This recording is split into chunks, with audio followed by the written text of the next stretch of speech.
무더위 가운데 강건하시기를 바랍니다. 8월 15일이 지나도 여전히 기승을 부리고 있는 무더위 때문에 아마 요즘 많이 지치실 것 같습니다.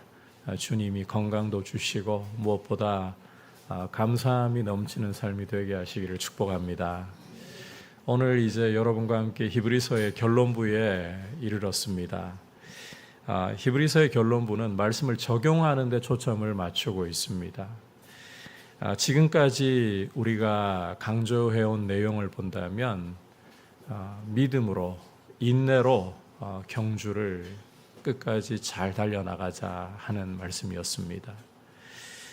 결과가 눈에 보이지 않는, 손에 잡히지 않는 하나님의 말씀을 눈앞에 보이는 현실처럼 붙잡는 것, 그게 바로 믿음이라는 사실을 우리가 보았잖아요.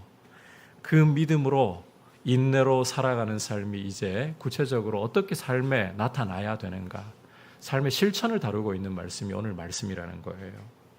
다른 말로는 삶의 예배를 우리가 어떻게 드릴 것인가, 그 내용을 보여주는 것이 우리가 함께 살펴볼 이 히브리서 13장의 말씀이라는 겁니다. 믿음의 경주를 거룩한 방향으로 달려가면서 어떻게 삶의 예배를 드릴 것인가, 읽어보시면 실은 어렵지 않아요. 여러분이 이 내용은 실은 해설보다는 실천이 더 중요한 내용입니다. 이제 함께 말씀을 살펴보시면서 주시는 메시지 귀 기울이도록 하겠습니다. 자, 삶의 예배를 어떻게 거룩함으로 드릴 것인가. 첫 번째는 형제 사랑하기를 계속하라. 형제 사랑하기를 계속하라는 것입니다. 1절부터 3절까지 다시 한번 한 목소리로 함께 보시겠습니다. 시작. 형제 사랑하기를 계속하고 손님 대접하기를 잊지 말라.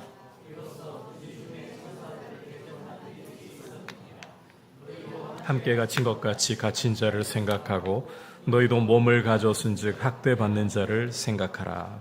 자, 1절에서 형제 사랑하기를 계속하라라고 말씀을 하고 있는데 이 내용을 보다 구체적으로 풀이한 것이 바로 2절과 3절입니다. 앞서 히브리서 6장 10절에서 히브리서 기자는 자신의 독자들에게 너희가 하나님의 이름을 위해 나타낸 사랑으로 성도를 이미 섬겼고 이제도 섬기고 있다. 이미 형제 사랑을 잘 나타내고 있다라고 말씀한 바가 있습니다. 오늘 말씀에서는 거기에서 멈추지 말고 형제 사랑하기를 계속하라고 강조를 하고 있어요. 왜냐하면 히브리서 6장 9절에서 이 형제를 사랑하는 것은 구원에 속한 것이다. 바꿔 말해 구원의 증거이다. 이렇게 설명을 했기 때문입니다. 여러분, 형제 사랑하는 것은 구원에 속해 있는 것을 보여주는 굉장히 중요한 표라는 거예요. 구원의 증거 중에 하나라는 것입니다. 요한일서 3장 14절 역시 형제를 사랑함으로 사망에서 옮겨 생명에 들어간 줄을 안다. 구원받은 줄을 어떻게 아느냐? 형제 사랑하는 걸 보면 알 수 있다. 사망에서 옮겨 생명에 들어간 줄 알 수 있다. 그 정도로 이 형제 사랑이라는 것은 중요한 것이고 구원의 확실한 표 중의 하나이다. 따라서 교회는 어떤 것보다도 형제 사랑하기를 실천하되 계속해서 형제 사랑을 힘써야 한다는 거예요. 여러분, 무엇을 하든 간에 꾸준한 것이 굉장히 중요합니다. 꾸준해야 돼요. 공부를 하든 운동을 하든 간에 꾸준하게 해야 제대로 실력이 쌓이고 또 몸이 만들어질 수가 있는 겁니다. 신앙생활 역시 마찬가지입니다. 꾸준해야 됩니다. 남들보다 뛰어난 재능과 은사를 가지고 있지만 간혹 가다가 반짝하고 끝나버리는 경우들을 볼 때가 있습니다. 그 경우는 하나님이 주신 재능과 은사를 훈련하고 연단하지 않았다는 거예요. 제대로 사용을 못했다는 것입니다. 마치 한 달란트 받았던 사람이 그 달란트를 땅속에 파묻어 두고 전혀 일하러 가지 않았던 것처럼 하나님이 주신 재능과 은사를 내버려 두었다는 거예요. 자기 육체를 위해서 함부로 썼다는 것입니다. 여러분, 훈련하고 연단해서 꾸준하게 해야 돼요. 이게 굉장히 중요한 이야기입니다. 신앙생활은 훈련과 연단을 통해서 꾸준하게 나가야 돼요. 특히 형제 사랑을 여러분 힘써야 되는 영역입니다. 형제 사랑하는 마음이 안 올라오는 것 같아요. 근데 그게 여러분 감정입니까? 아니면 의지입니까? 대부분 감정이 안 올라온다고 형제 사랑을 못하겠어요. 이렇게 이야기합니다. 수련회 같은 데 가서 은혜 집회에 가서 이 말씀을 경험하고 성령님을 경험하면 굉장히 감정이 풍성해져 가지고 그때는 형제 사랑이 넘치는 것 같아요. 근데 신앙생활 하다가 믿음 지키려고 하다가 이리 치고 저리 치고 터지고 까지고 하면서 감정이 힘들어질 때는 형제 사랑하는 감정 같은 게 안 올라오는 것 같아요. 나 돌보기도 벅찬데 형제를 돌아보라고요? 근데 여러분, 그건 감정이에요, 감정. 의지가 더 중요해요.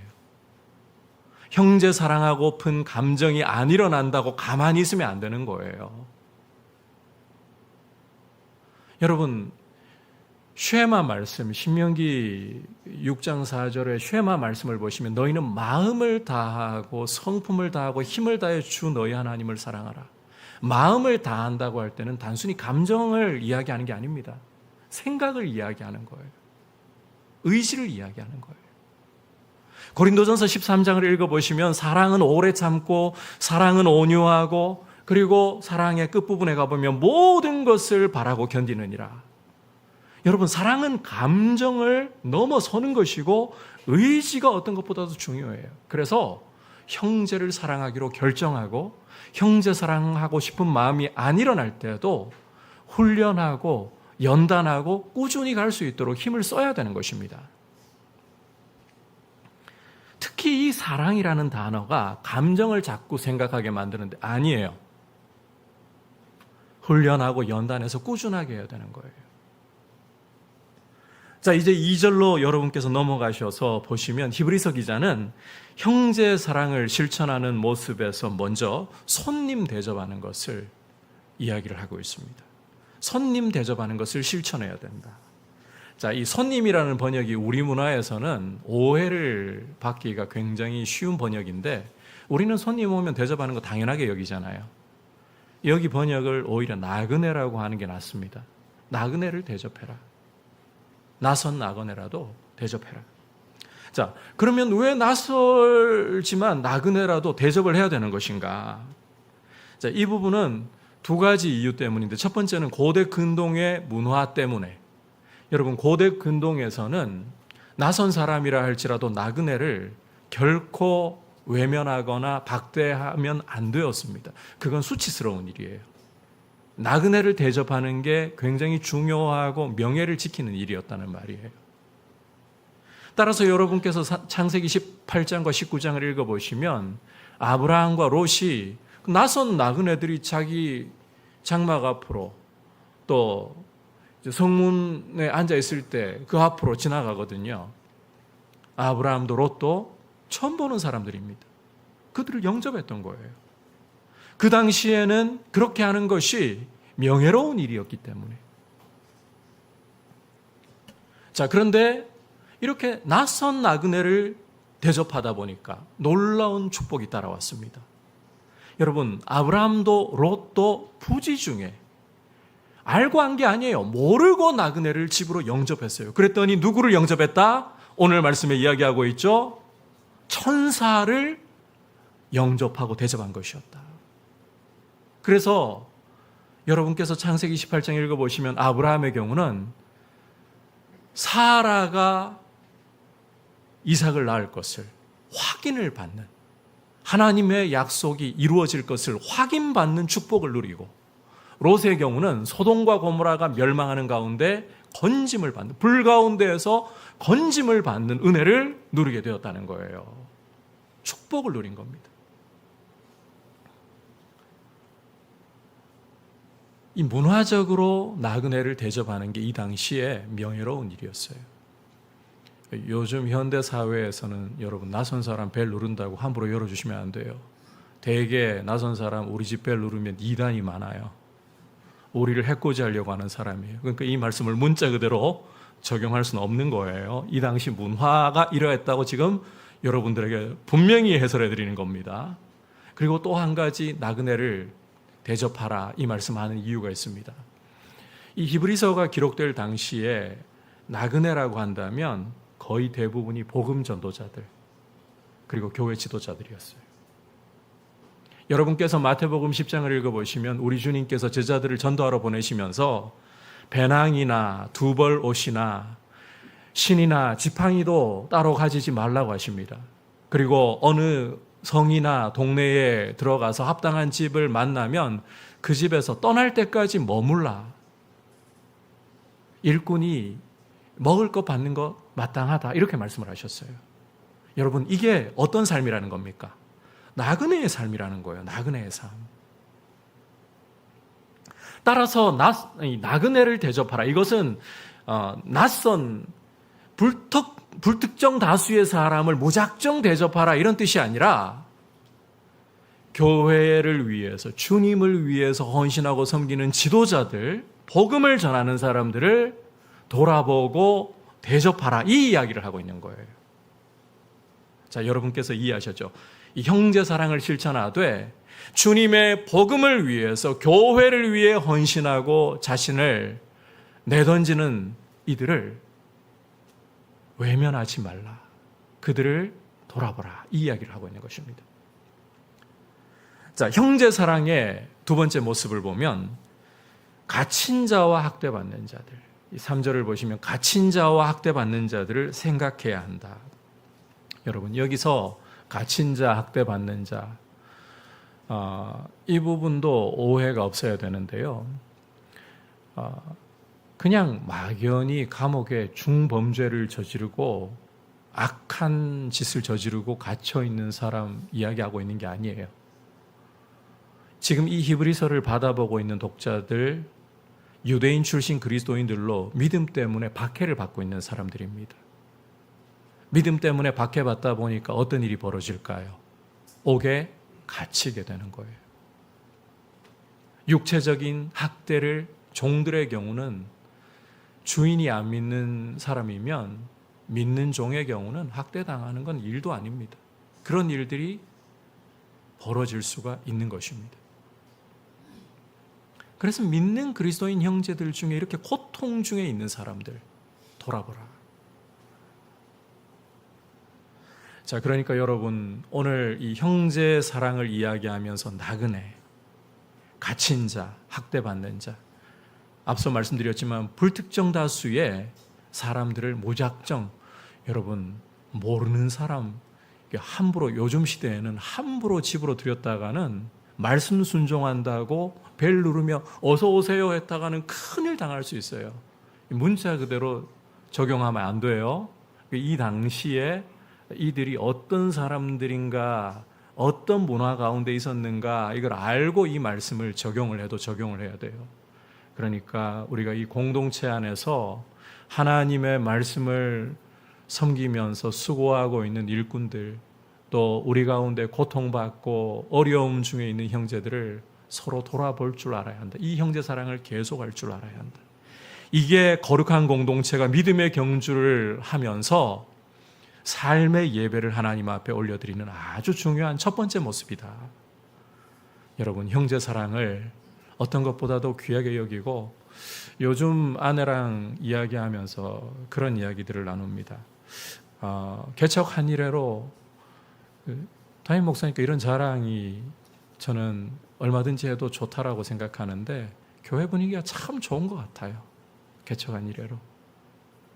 여러분들 어떻게 느끼신지 모르겠지만 하나님께서 우리 예배당 이전하고 난 후에 은혜를 주셔가지고 교회 분위기 참 평안한 세월을 보내왔지만 요즘 제가 보면서 느끼는 게 교회가 참 좋구나, 평안하구나. 성도 간의 교제도 참 좋아 보여요. 네. 옆에서 지켜보고 있으면 참 좋아요. 더 이런 서로 사랑하고 서로 돌아보는 모습이 더 풍성해져서 우리 민들레 교회가 이 믿음의 경주를 형제 사랑을 통해 더 힘차게 달려가고 거룩한 삶의 예배가 풍성해지기를 주님의 이름으로 축복합니다. 두 번째로 어떻게 거룩한 삶의 예배를 드릴 것인가? 결혼을 귀히 여기고 간음하지 말라는 것입니다. 결혼을 귀히 여기고 간음하지 말라. 자, 함께 4절 말씀 한 목소리로 보겠습니다. 시작. 모든 사람은 결혼을 귀히 여기고 침소를 더럽히지 않게 하라. 음행하는 자들과 간음하는 자들을 하나님이 심판하시리라. 자, 히브리서 기자는 결혼을 귀히 여기고 침소를 더럽히지 말라. 그러니까 이 부부 관계를 더럽히지 말라는 거예요. 결혼을 깨뜨리지 말라는 거예요, 함부로. 이 결혼을 깨뜨리는 굉장히 무서운 죄, 음행과 간음이라고 말씀을 하고 있어요. 이게 결혼을 무너뜨리는 정말 추잡한 죄입니다. 여러분, 이 음행, 간음이라는 것은 지난 시간에도 말씀을 드렸습니다만 결혼이라는 울타리를 벗어나서 배우자가 아닌 다른 사람과 부적절한 관계를 맺는 것, 부적절한 성관계를 맺는 것을 말해요. 우리 주님께서는 여기서 한 걸음 더 나아가서 비록 성적인 관계를, 육체적인 관계를 맺지 않아도 이성을 보고서 마음에 음욕을 품으면 곧 마음으로 간음한 것이다. 그렇게 주님은 말씀하고 계십니다. 참고로 이것은 청소년이나 청년기에 이성을 볼 때 성욕이 솟구칠 수 있는 걸 말씀하는 게 아니에요. 여러분, 이런 부분을 잘 좀 다루어야 할 것 같아요. 제가 오늘 새가족 교육 때문에 도저히 시간이 쫓겨가지고 그 후배가 윤정주 선교사님 바로 우리 동네에서 좀 만난다 해서 나가서 미리 이야기를 좀 나누자. 이야기를 나누면서 아들 때문에 고민 이야기를 좀 하더라고요. 듣고 보니까 좋은 고민을 하고 있어요. 아들이 이제 한참 이 청소년기에 있으니까 성적인 부분 때문에 고민이 굉장히 많다는 거예요. 아빠한테도 그런 고민을 이야기한 거죠. 이제 포르노라든지 어떤 자유의 문제라든지 이 너무 고민이 드는 거죠. 어느 날 갑자기 그 엑스박스라고 게임기 있죠. 와장창 하더래요. 얘가 몸부림치면서 그걸 던져서 깨버린 거예요. 하루는 컴퓨터가 와장창 하더래요. 있으면 죄 짓는 거 뻔히 아니까 그렇게 몸부림치고 있어요. 좋은 거죠. 여러분, 근데 청소년기에는요, 이성을 보기만 해도 이게 그 성욕이 요동칠 수 있어요. 그걸 가지고 우리 주님이 간음했다라고 말씀하시지 않아요. 그게 없으면 병원 가야 되는 거예요. 여러분, 이 성욕이라는 것 자체는 하나님이 부부관계를 하나로 아름답게 하시고 부부의 끈을 끈끈하게 단단하게 결속시켜 주시고 또 하나님의 복인 자손을 번성케 하기 위해서 선물로 주신 거예요. 문제는 이 성욕을 결혼이라는 울타리 안에서 자유롭게 사용하게 하셨는데 울타리를 벗어나서 사용하는 것이 문제라는 것입니다. 그러니까 우리 주님이 그 이성을 보고 마음에 음욕을 품으면 간음한 것이다. 이게 어떤 것인가 하면요, 청년들이나 청소년들이 그냥 이성 지나가는데 눈이 돌아가고 그 성욕이 솟구칠 수 있고 그 정도를 이야기하는 게 아니라, 다시 한번 강조하지만 저 사람과 자야지, 자고야 말 거야. 심지어 남편이 있고 아내가 있음에도 불구하고 이렇게 성욕에다가 내가 손을 맞잡을 때 이때는 달라져요. 이건 단순한 성욕이 아니에요. 이것은 간음이에요. 주목할 것은 이러한 간음, 음행이라는 것은 하나님의 심판을 초래하는 일이라는 것입니다. 여러분, 주변에 간음을 저지르고 가정이 파탄이 나도 심판이, 하나님의 벼락이 임하지 않는 것 같던데 가정 깨어지는 건 뭡니까? 하나님의 심판이 임하는 거 아닙니까? 마음대로 하는 게 여러분 그게 자유인 것 같습니까? 아니요. 하나님이 내버려 두시는 심판으로 진노하고 계시는 거예요. 그래서 노파심에서라도 이 부분을 좀 언급하자면 동성애, 여러분 로마서 1장 18절 이하를 보시면 하나님을 하나님으로 영화롭게 대접하지 않고 하나님의 영광을 썩어질 사랑과 금수와 버러지의 형상으로 우상으로 바꾸어서 죄를 저지르니까요, 더러운 정욕에 내버려 두셔서 남자가 남자로 더불어 여자가 여자로 더불어 부끄러운 짓을 한다. 이 동성애가 성을 내가 자유롭게 사용하는 거라고요? 아니요. 내버려 두심의 증거이고 심판의 증거 아니면 무엇입니까? 마음대로 이 몸을 굴리고 성을 함부로 사용한 이게 마음대로 하고 있는 게 아니에요. 하나님이 내버려 두시면 이게 심판인 거예요. 믿음의 경주를 달리면서 삶의 예배를 드리면서 어떤 것보다도 성적으로 순결한 것, 이게 교회에게 너무너무 중요한 일입니다. 여러분, 교회가 성적인 순결, 그러려면 꼭 이야기하고 싶은 것 중에 가정을 소중히 여기셔야 돼요. 부부관계를 여러분 끈끈하게 하셔야 돼요.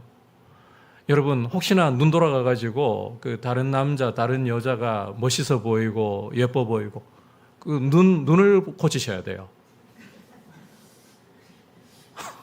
그럼 뭐라고 하겠어요? 눈 고쳐야지. 내 눈이 잘못된 거예요. 제가 어떤 분 신방을 갔더니 남편이 그러더라고요.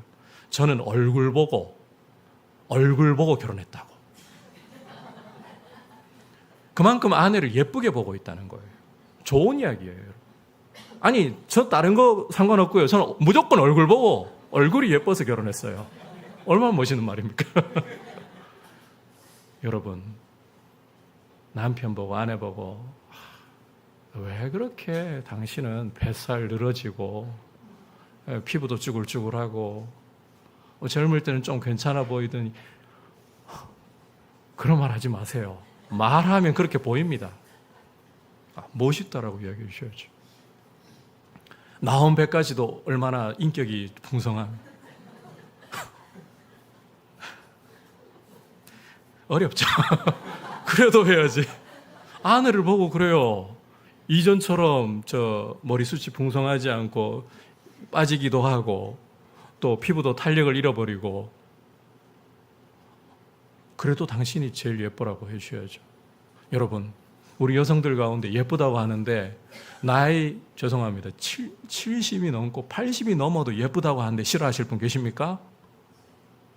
다 좋아하십니다.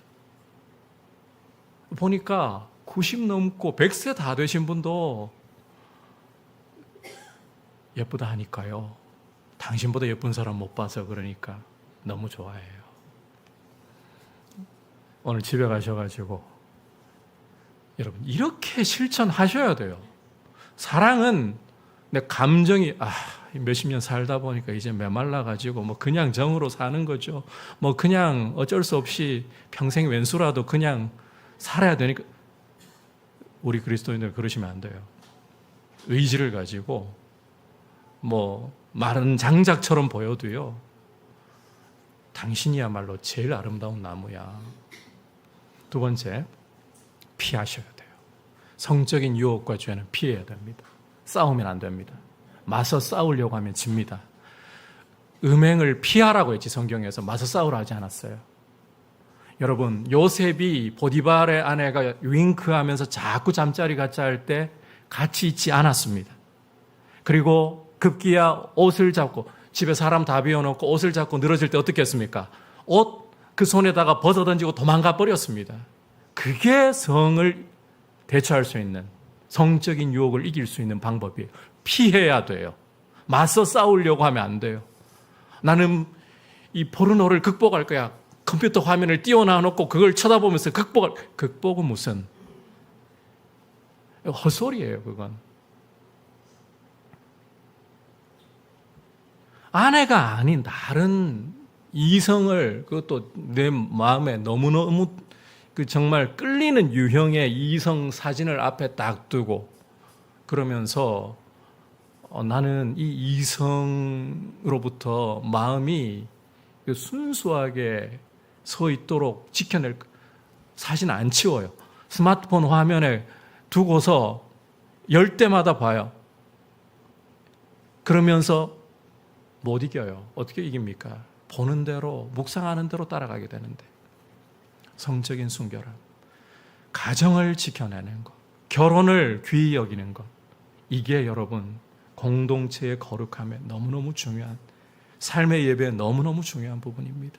그리고 혹 넘어지고 실패했다면 여러분 뒤는 이제 잊어버리고 주님 앞에 우리의 연약함과 실패했음을 아뢰고 오늘부터가 중요한 거예요. 주님은 과거를 묻지 않으십니다. 오늘부터 거룩함을 힘써 지켜나갈 수 있기를 축복합니다. 이제 마지막으로 돈을 사랑하지 말라. 돈을 사랑하지 말라. 이게 삶의 예배를 드리는데 굉장히 중요한 이야기예요. 5절 머리 부분 보시면 돈을 사랑하지 말고 현재 있는 것으로 만족하라고 명령을 합니다. 사도 바울 역시 디모데전서 6장 10절을 보시면 돈을 사랑하는 게 일만 악의 뿌리라고 말씀을 하고 있어요. 돈을 사랑하는 게 일만 악의 뿌리다. 같은 구절에서 사도 바울은 이 돈을 사랑한다는 것을 해설하기를 돈에 대해서 탐내는 것을 이야기하고 있어요. 여러분, 우리 돈 다 사랑하잖아요. 아닙니까? 저만 사랑합니까? 돈 주면 싫어하실 분? 좋아하잖아요. 그걸 가지고 돈 사랑한다라고 하는 게 아니라 돈을 탐하는 것을 말하는 거예요. 이게 일만하게 뿌리고, 왜 돈을 탐내면 안 되느냐? 많은 사람들이 미혹을 받아서 믿음에서 떠나버린다는 겁니다. 근심으로 자기를 찌른다는 거예요. 그래서 현재 있는 바를 만족할 줄 아는, 족하게 여길 줄 아는, 이걸 다른 말로 자족이라고 불러요. 자족하는 태도를 가지는 게 경건의 믿음 생활에 너무너무 중요한 거예요. 여러분, 단언하건대 돈을 탐내게 되면 형제사랑, 앞서 이야기했던 형제사랑을 실천하기가 참 어려워집니다. 지금 내 손에 돈이 중요한데, 돈이 잡혀있는 게 중요한데 나그네 대접하려고 하겠습니까? 나선 나그네. 복음을 전한답시고 교회 지도자랍시고 나한테 찾아왔는데 돈이 더 중요한데 그분들 알겠어. 수고는 알겠어. 내 돈을 그런데 어떻게 그분들, 내가 알지도 못하는 분들인데 복음을 전한다고 해서 쓸 수 있겠어? 이렇게 나올 수 있는 거예요. 여러분, 갇히거나 학대받는 형제들을 어떻게 돌아볼 수 있겠습니까? 돈 아까워가지고.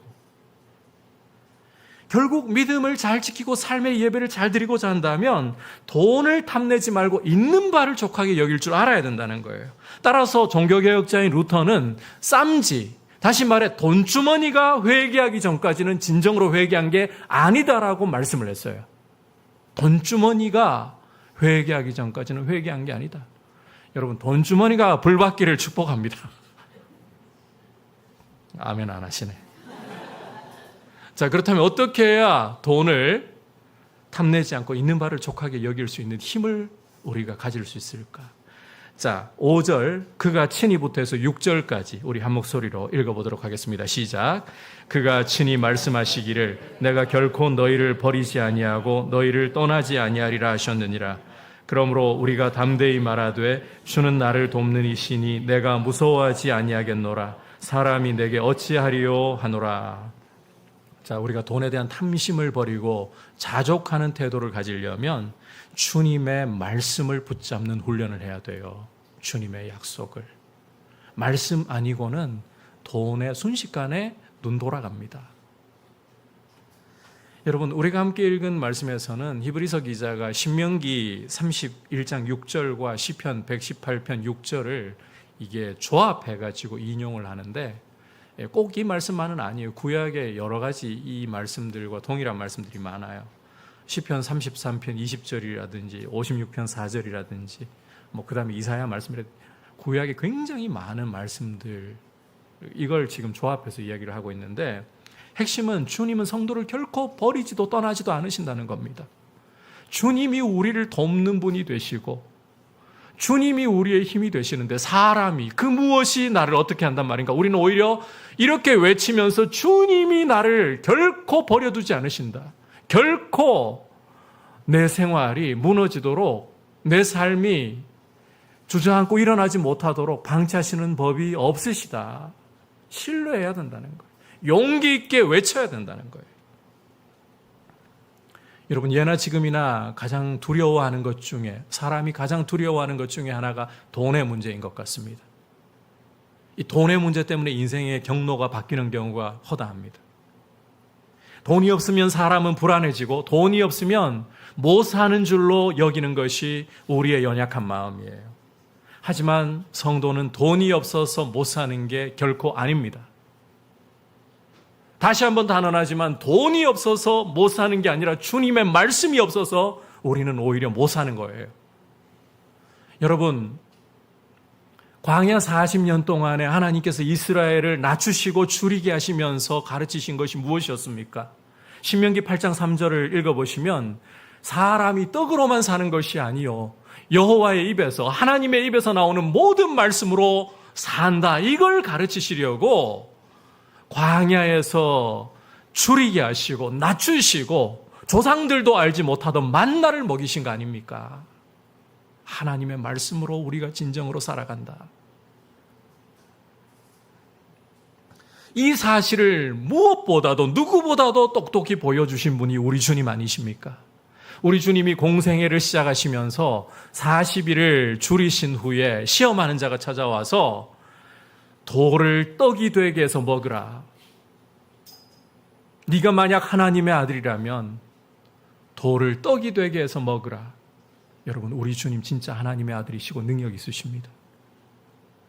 그런데 우리 주님이 그때 뭐라고 대답하셨습니까? 신명기 8장 3절을 그 말씀을 인용하시면서 우리 주님은 자신의 생명보다도 40일 금식하고 줄이면요, 우리 주님 우리와 똑같은 사람으로 오셨어요. 40일 금식하고 줄이면 그것도 밤낮으로 죽음이 왔다 갔다 할 지경입니다.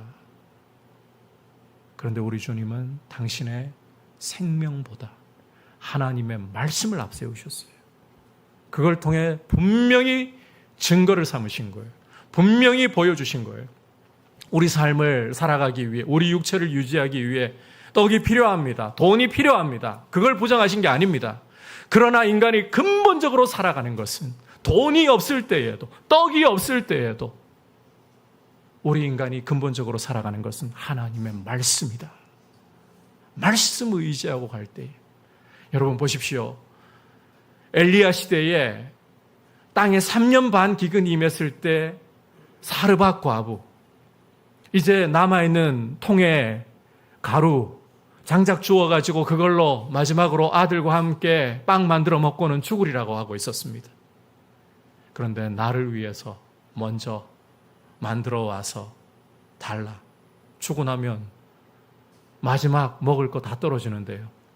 그런데 여호와께서 이 가뭄이 그칠 때까지, 땅이 비로 젖어들 때까지 통에 가루가 마르지 않게 해주겠다. 순종했더니 어떤 일 벌어집니까? 엘리야가 그 집에 같이 사는데 계속해서 통에 가루가 다함이 없어요. 여러분, 하나님의 말씀에 우리의 생명이 있는 것입니다. 이걸 기억하고 돈주머니에 불을 받아야 되는 거예요, 실은. 그럴 때에 우리가 돈의 노예가 되지 않고, 한국교회 지금 우리 가장 큰 문제가 이 돈의 노예, 똑같이 돈의 노예, 힘의 노예, 이런 거 아닙니까? 한국교회 문제점 다른 데 있는 거 아닙니다. 눈에 보이는 것, 돈의 노예, 힘의 노예. 돈 잘 벌고 힘 있으면 하나님이 복 주셨다 그래요.